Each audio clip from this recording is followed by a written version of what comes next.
মাত্র সকালবেলা তোমার কাছ থেকে 500 টাকা নিয়েছিলাম বাজারের জন্য। বিকেলবেলা বাজারে গিয়ে দেখি আমার থলিতে টাকা নেই। বলো কি গো, এতগুলো টাকা গেল কোথায়? এমন ভাব করছো যেন টাকাটা কোথায় গেল সেটা তুমি জানো না।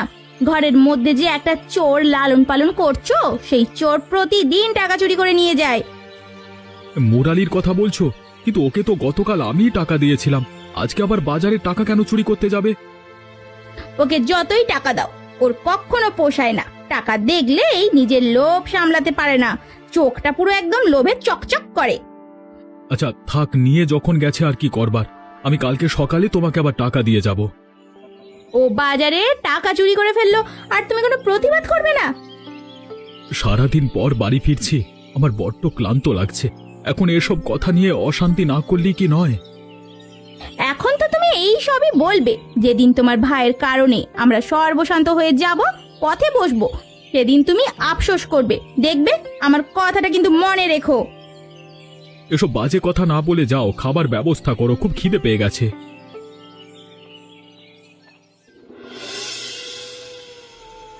একটু আগে প্রণব দাদা আর আস্থা দিদি ঝগড়া করছিল। তোমার ওই চোর ভাই মুরালি আজ আবার বাজারে টাকা চুরি করেছে। ওটাকে নিয়ে হয়েছে আরেক জ্বালা। দাদাকে কতবার করে বলেছি ওকে বাড়ি থেকে বের করে দিতে, এরপর ও নিজের রাস্তাও নিজে খুঁজে নেবে, কিন্তু দাদা আমার কথা শোনেই না। তোমরা কেন যে ওর মতো একটা অকর্ম ছেলেকে দিনের পর দিন ঘরে বসিয়ে বসিয়ে খাওয়াচ্ছ, সেটাই তো বুঝি না। আমার কি স্বাদ হয়েছে নাকি ওকে খাওয়ানোর?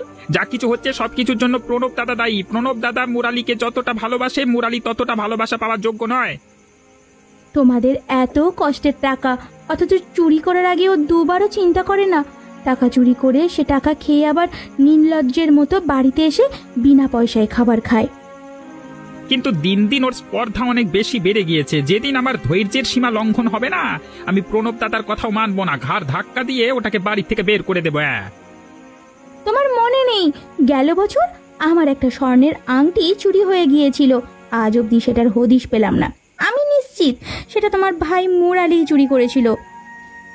আজকে প্রণব দাদার টাকা চুরি করছে, কালকে আবার দেখবে আমার ঘরে ঢুকে আমাদের টাকা চুরি করে নিয়ে গেছে। চোখ রাখবে যেন আমাদের ঘরে ঢুকতে না পারে, ঠিক আছে? এই জন্যই তো তুমি থাকা না অবস্থায় আমি আমার ঘরে সারা দিন তালা মেরে রাখি। আলমারিতেও আমার কিছু সোনার গহনা পড়ে আছে, কোনো সময় আবার সেগুলো চুরি করে নিয়ে যায়। তার আগে থেকে বাবা সতর্ক হয়ে আছি। মাঝে মাঝে তোর কিছু কাজ আমার খুব বিরক্ত লাগে, জানিস তো। এই ভর দুপুরে কোথায় বাড়িতে থেকে একটু আমি আরাম করে ঘুমাবো, তুই চায়ের দোকানে এনে বসিয়ে রেখেছিস, ভাল লাগে না। এখন যদি আমি বাড়িতে যাই তাহলে আমার বৌদি আমার সঙ্গে চেঁচাতে শুরু করবে। ইচ্ছে করে নিজের বাড়িতে যাচ্ছি না গো, আর তোকেও যেতে দিচ্ছি না। নিশ্চয়ই তুই আবার তোর বৌদির টাকা চুরি করে এনেছিস, তাই না? পাগল নাকি? বৌদি টাকা কেন চুরি করতে যাবো? আরে আমি তো চুরি করেছি দাদার টাকা।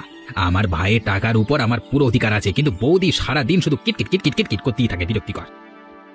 এই জন্যই তো তোকে বলছি চাকরি করতে। যদি একটা ভালো চাকরি করতে পারিস তাহলে আর এভাবে টাকা চুরি করতে হবে না।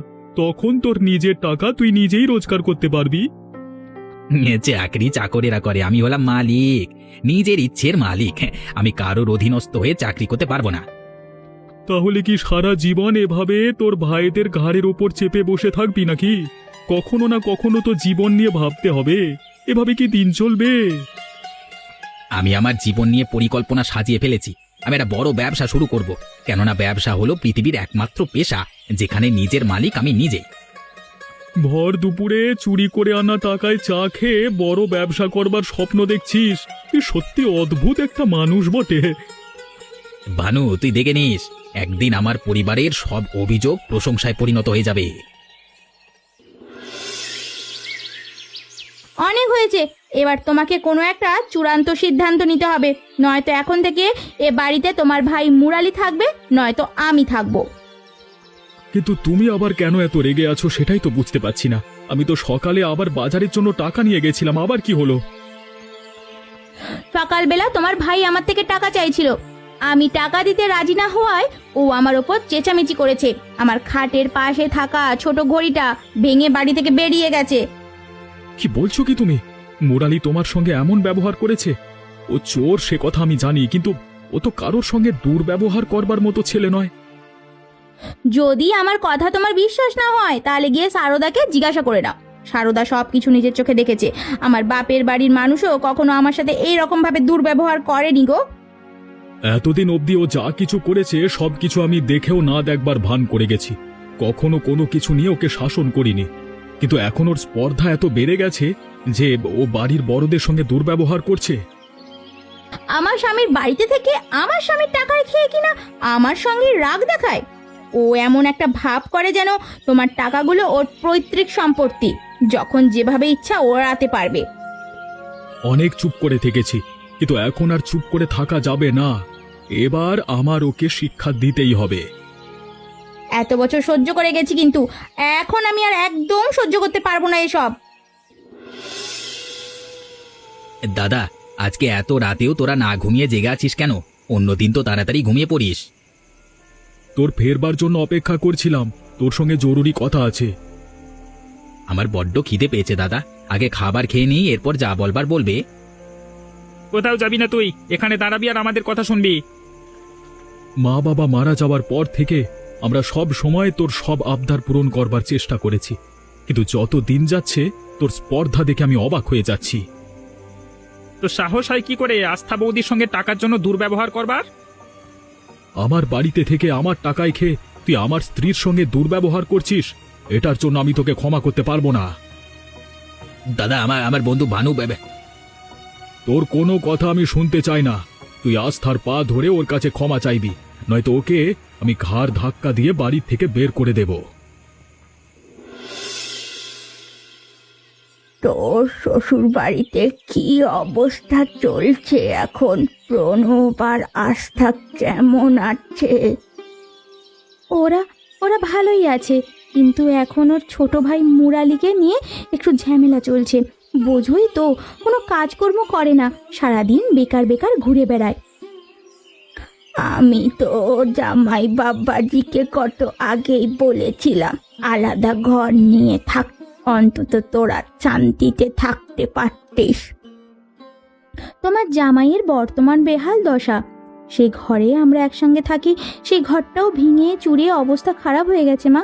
কিন্তু মেরামত করার পয়সা অবধি নেই তাদের কাছে। আবার তুমি বলছো কি না আলাদা ঘর নেয়ার কথা? ঘর মেরামতের পয়সা নেই, কিন্তু বেকার ভাইকে রাজার মতো বসিয়ে বসিয়ে খাওয়ানোর পয়সা ঠিকই আছে ওদের। প্রণব আর আনন্দ যদি ওই আপদটাকে তাড়াতাড়ি বিদায় না করে, তাহলে একদিন ও তাদের বড় ক্ষতি করে বসবে, দেখে নিস। বাড়িতে কোথাও কোনো টাকা পয়সা কিছুই রাখা যায় না, চোখের পলকে সব কিছু চুরি করে নিয়ে যায়। এক মহা যন্ত্রণায় আছি আমি। এখন তো শুধু টাকা চুরি করছে, সামনে দেখ আরো কি কি চুরি করে। দুই ভাইকে কোনো একদিন দেখবি কাঙাল বাড়িয়ে ছাড়বে ওই মুরালি। সেদিন বেশি দূরে নেই গো, দিন দিন যা অবনতি হচ্ছে ওর।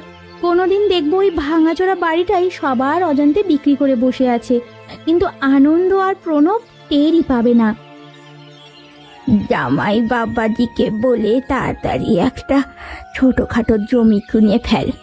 আজকাল নিজের একটা ভিটে বাড়ি থাকা খুব জরুরি রে।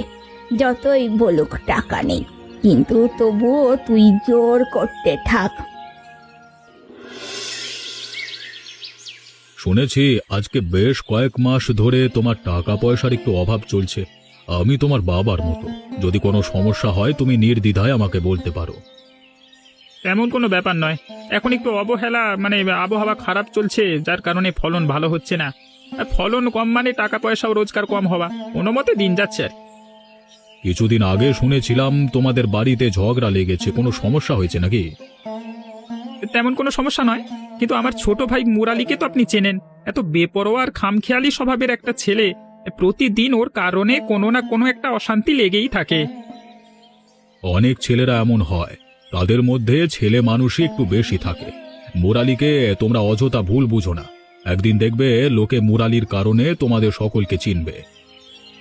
বাবা কিছু মনে করবেন না, কিন্তু এটার চেয়েও বড় ঠাট্টা আর কিছু হতে পারে না। ওর মধ্যে এমন কোনো গুণ নেই যেটার কারণে ওর নামে লোকে আমাকে চিনবে। হ্যাঁ, অবশ্য বড় কোনো চুরি ডাকাতি করলে তখন ওর কারণে লোকে আমাদের বদনাম করতেও পারে। এসব বলো না। ওপরওয়ালা কার মধ্যে কোন কোন জিনিস লুকিয়ে রেখেছেন সেটা শুধুমাত্র তিনিই জানেন। সময়ের সাথে সাথে সবার জীবনে পরিবর্তন আসে। মুরালির থেকে আমরা এখন আর কোনো আশা রাখি না। ওর মধ্যে কোনো উন্নতি নেই। গ্রামের প্রত্যেকটা লোক ওর কারণে আমাদের আর চোখে দেখে। প্রার্থনা করছি যেন ওপরওয়ালা মুরালিকে সুবোধ দান করেন, ও যেন জীবনে ভালো কিছু করতে পারে। আজকে কদিন ধরে দেখছি তুই আগের মতো কথা বলছিস না, কেমন চুপচাপ হয়ে থাকিস। তোকে এভাবে দেখতে আমি একেবারেই ভালো লাগে না আমার। আমি আমার পরিবারকে আজ অব্দি হতাশা ছাড়া আর কিছুই দিতে পারিনি, আর সেজন্য এখন আমার পরিবারে কোনো মূল্য নেই আমার। খুব তো বলতিস, কে তোর ব্যাপারে কি ভাবলো না ভাবলো তাতে তোর কিছু যায় আসে না। তাহলে আবার এখন এসব নিয়ে মন খারাপ করে আছিস কেন? তুই বুঝবি না ভানু, অন্য সকলে আমাকে অনেক কথা বললেও প্রণব দাদা কখনো আমার সঙ্গে এমন ব্যবহার করেননি। কিন্তু সেদিনের ঘটনার পর থেকে দাদাও আমার সঙ্গে ভালোভাবে কথা বলে না। আমি তোর অবস্থা বুঝতে পারছি। আসলে পৃথিবীটা এমনই, আজকাল টাকা ছাড়া মানুষের কোনো দাম নেই। এভাবে বেকার বসে থাকলে চলবে না। আর কতদিন এমন উদ্দেশ্যহীনভাবে জীবন কাটাবো? এবার ভাবছি আমাকে কিছু একটা করে নিজের পায়ে দাঁড়াতে হবে। আমার কাছে একটা ভালো বুদ্ধি আছে, কিন্তু জানি না তুই সেটা কাজে লাগাতে পারবি কিনা। কি বুদ্ধি বল আমাকে। জীবনে সফল হওয়ার জন্য আমার যা করতে হয় আমি সব করতে রাজি আছি। আমার কাছে কিছু টাকা আছে, কিন্তু সেগুলো যথেষ্ট নয়। তুই যদি আর কয়েক লক্ষ টাকা জোগাড় করতে পারিস, তাহলে আমরা কলকাতা গিয়ে একটা খাবারের ব্যবসা শুরু করতে পারি। কয়েক লক্ষ টাকা? কত টাকা? এত টাকা তো আমার কাছে নেই। আমি জানি তোর কাছে টাকা নেই, কিন্তু কলকাতায় ব্যবসা দাঁড় করানো গেলে আমরা খুব শীঘ্রই সফলতার মুখ দেখতাম।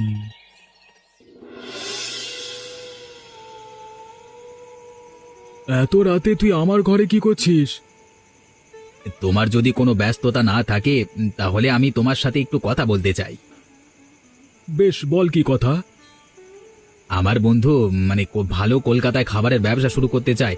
আমি চাচ্ছি ভানুর সঙ্গে আমিও ওর ব্যবসায় পুঁজি খাটাবো। আমার কিছু টাকার দরকার। তুই তো কখনো কোনো চাকরি বাকরি করিসনি, হঠাৎ করে আবার মাথায় ভূত চাপলো নাকি? আমার চাকরির প্রতি কখনোই আগ্রহ ছিল না দাদা। আমি সব সময় চাইতাম নিজের একটা ব্যবসা শুরু করতে। আর এখন যখন সুযোগ আমার জন্য অপেক্ষা করছে, আমি সেটা হাতছাড়া করতে চাইছি না। কত টাকা দরকার তোর? আপাতত 1-2 লক্ষ টাকা হলেই হবে। ধীরে ধীরে যখন আমাদের ব্যবসা বড় পরিসর লাভ করবে, তখন আমি তোমার সব টাকা পরিশোধ করে দেব। যে কিনা সারা জীবন ধরে সবার টাকা চুরি করেছে, সে কিনা এখন ব্যবসা করতে চায়? বলি, টাকা কি গাছে ধরে নাকি? হ্যাঁ, 1-2 লক্ষ টাকা চোখে দেখেছে কোনোদিনও? আমি জানি আমি জীবনে অনেক ভুল করেছি, কিন্তু এবার আমি নিজের বদলানোর একটা সুযোগ চাই। এসব কথায় আমাকে একদম ভোলাতে পারবে না, তুমি বুঝলে? হ্যাঁ গো, তোমাকে বলছি, খবরদার যদি তুমি ওকে টাকাটা দিয়েছো তো তাহলে দেখো আমার থেকে খারাপ কেউ হবে না। বৌদি, আমি জানি আমি যা করেছি অনেক খারাপ করেছি, কিন্তু এবার নিজের সব ভুল শুধরে একটা ভালো জীবন গড়ে তুলতে চাই। এতই যদি ইচ্ছে থাকে নিজের জীবন বদলানোর, তবে নিজের টাকা দিয়ে বদলাক না। আমাদের কষ্ট করে উপার্জনের টাকাটা কি দেখে রেখেছে নাকি? হ্যাঁ, যাও যাও, এখান থেকে দূর হও তো, যাও।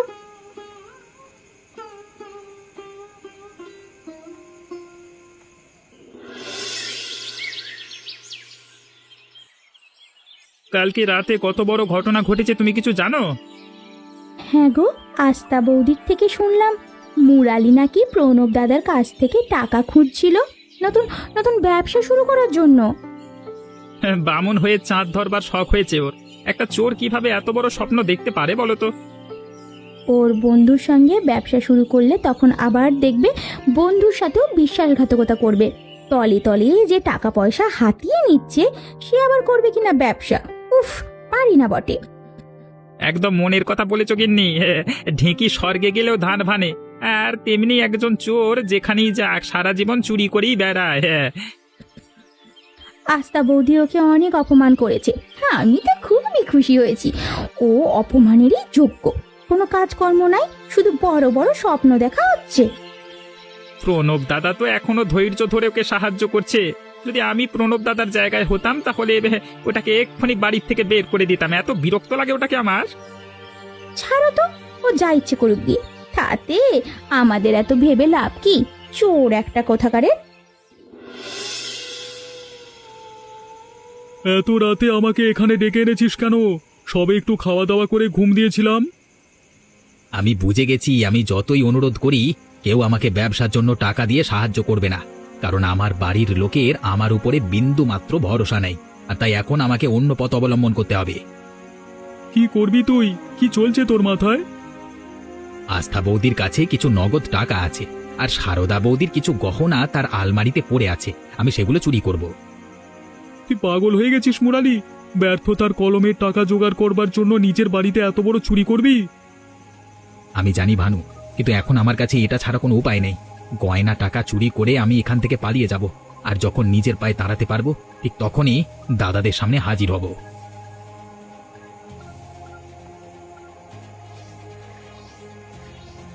আমাকে ক্ষমা করে দিস দাদা, আমি কখনোই এমনটা করতে চাইনি, কিন্তু নিজের ভবিষ্যতের জন্য আমি এমনটা করতে বাধ্য হচ্ছি।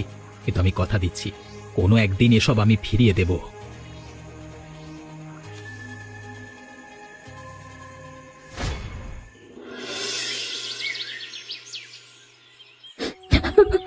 কতবার বলেছিলাম তোমাকে, কতবার করে বলেছিলাম ওই মুরালিকে বাড়ি থেকে বের করে দাও, আর নয়তো আমরা আমরা কোনো একটা নতুন জায়গা কিনে ঘর বানিয়ে থাকি, আলাদা থাকবো। কিন্তু তুমি আমার কোনো কথা শুনলে না। আজ দেখো কত বড় সর্বনাশ হয়ে গেল। আমার জমানো 50,000 টাকাগুলো আমার শেষ সম্বল ছিল। আমি আমার ভবিষ্যতের জন্য ওই টাকাগুলো জমাচ্ছিলাম। গত 3 বছরের জমানো সব টাকা নিয়েও পালিয়ে গেল। আমার মা তো আমাকে আগে থেকে সতর্ক করেছিল, আমি যে কেন তোমার কথা শুনলাম না মা। আজ আমার সব শেষ হয়ে গেল। আমার বিয়ের গহনাগুলো নিয়ে চলে গেল। ওই হারামজাদাকে নরকে পুড়ে মরতে হবে। তোমরা দয়া করে কান্না করা বন্ধ করো। কান্না করলে কোনো কিছুর সমাধান হবে না। আমি তো এটাই বুঝতে পারছি না, ও পালিয়ে গেল কোথায়? কি পেল আমাদের এত বড় ক্ষতি করে? এসব কিছু তোর ভুলের কারণে হয়েছে দাদা। আমি আগে থেকেই জানতাম মুরালি একটা স্বার্থপর, শুধুমাত্র নিজের ভালো ছাড়া কারোর ব্যাপারে ভাবে না। কিন্তু তুই ওকে মাথায় তুলে রাখতিস, আজকে দেখ তোর অতিরিক্ত আশকারার পরিণাম কি হলো। ওকে সবকিছু বুঝিয়ে লাভ নেই ঠাকুরপো, ও কোনোদিনও এসব বুঝতে চায়নি।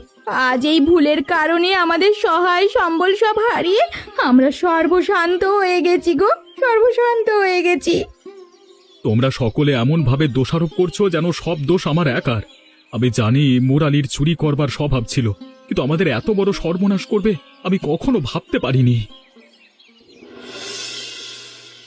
যখন থেকে মুরালি চুরি করে বাড়ি ছেড়েছে তখন থেকে আমাদের ভাগ্যের ওপরে যে অলক্ষী বসেছে তা এখনো দূর হয়নি। কখনো ভাবতে পারিনি এমন দিন চলে আসবে, সামান্য একটা রুটি কেনারও পয়সা থাকবে না আমাদের কাছে। হ্যাঁ, মুদির দোকানদার তো বলে দিয়েছে আগামী 7 দিনের মধ্যে যদি টাকা পরিশোধ করতে না পারি তাহলে বাড়ি এসে লোকজন দিয়ে পিটিয়ে টাকা উদ্ধার করবে। এদিকে ফসলের একটু আবাদ হয়নি এবার। প্রতিদিন বাজারে যাই, কিন্তু একটা সবজি বিক্রি হয় না। খালি হাতে যাই, খালি হাতে ফিরে আসি। আমার তো এটা ভেবেই ঘুম হয় না, ধারের টাকাগুলো শোধ করব কিভাবে। আর মাত্র 1 সপ্তাহ সময় আছে আমাদের হাতে। এর মধ্যে যদি টাকা জোগাড় করতে না পারি তাহলে লোকের ঝাঁটা পেটা খেয়ে মরতে হবে। সব মিলিয়ে দেখলাম প্রায় 80,000 টাকা দেনা জমেছে। এতগুলো টাকা আমরা জোগাড় করব কিভাবে দাদা? এখন শুধু একটাই উপায় আছে, আমাদের এই ভাঙাচোরা বাড়িটা বিক্রি করে দিতে হবে। কিন্তু দাদা, এই বাড়িটা আমাদের পৈতৃক ভিটে, বাবার মায়ের একমাত্র স্মৃতি। এবারে বেচে দিলে আমাদের তো আর কিছুই থাকবে না। আমাদের এমনিতেও তো কিছু নেই, নিজেদের জীবন বাঁচাতে হলে এটাই একমাত্র পথ। বাড়ি বিক্রি করে দেওয়ার পর আস্থা এবং সারদাকে ওদের বাপের বাড়িতে দিয়ে আসব। এরপর আমাদের কি হয় আমি নিজেও জানি না। ওপরওয়ালা আমাদেরকে কঠিন পরীক্ষার মুখোমুখি দাঁড় করিয়েছে।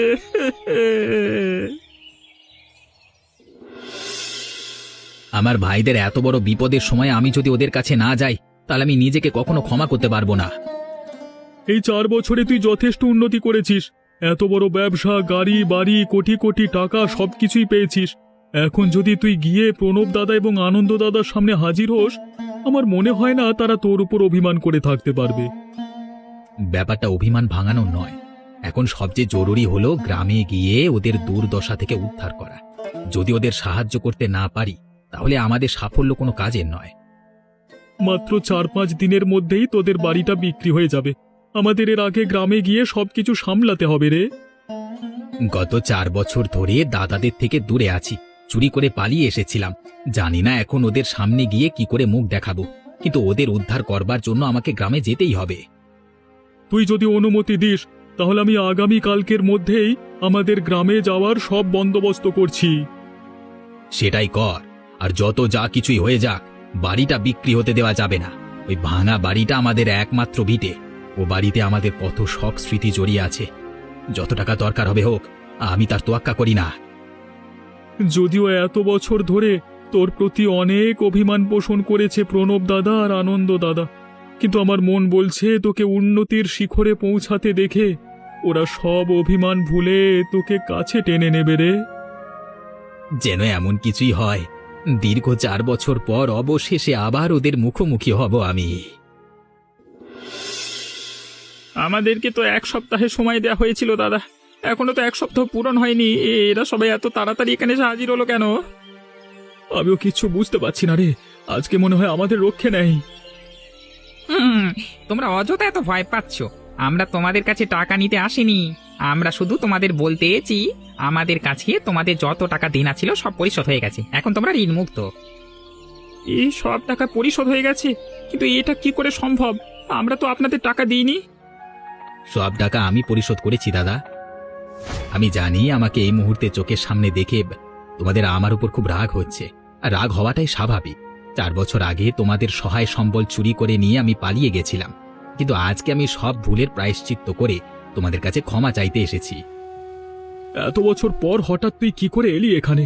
এত বছর কোথায় ছিলিস তুই? আমি কলকাতায় ছিলাম দাদা। আমি জানি সেদিন চুরি করে আমি অনেক বড় অপরাধ করেছি, কিন্তু সেদিন যদি আমি ওই পদক্ষেপ না নিতাম তাহলে আজকে আমি যেখানে দাঁড়িয়ে আছি সেই স্থানে কখনোই পৌঁছাতে পারতাম না। তুই আমার সব টাকা শোধ করেছিস, কিন্তু এত টাকা তুই পেলি কি করে? এখন আর আমি আগের মুরালি নেই দাদা। এখন আমার কলকাতায় একটা বড় খাবারের হোটেল আছে, বাড়ি আছে, আমার সব কিছু আছে, কিন্তু তোদেরকে ছাড়া এসবের কোনো মানে নেই। আমি মনে মনে শপথ করেছিলাম যেদিন সফল হতে পারবো সেদিনই তোদের সামনে এসে দাঁড়াবো। আর আজই সেই সময়। তোরা কি পারবি আমাকে ক্ষমা করে আবার তোদের বুকে টেনে নিতে?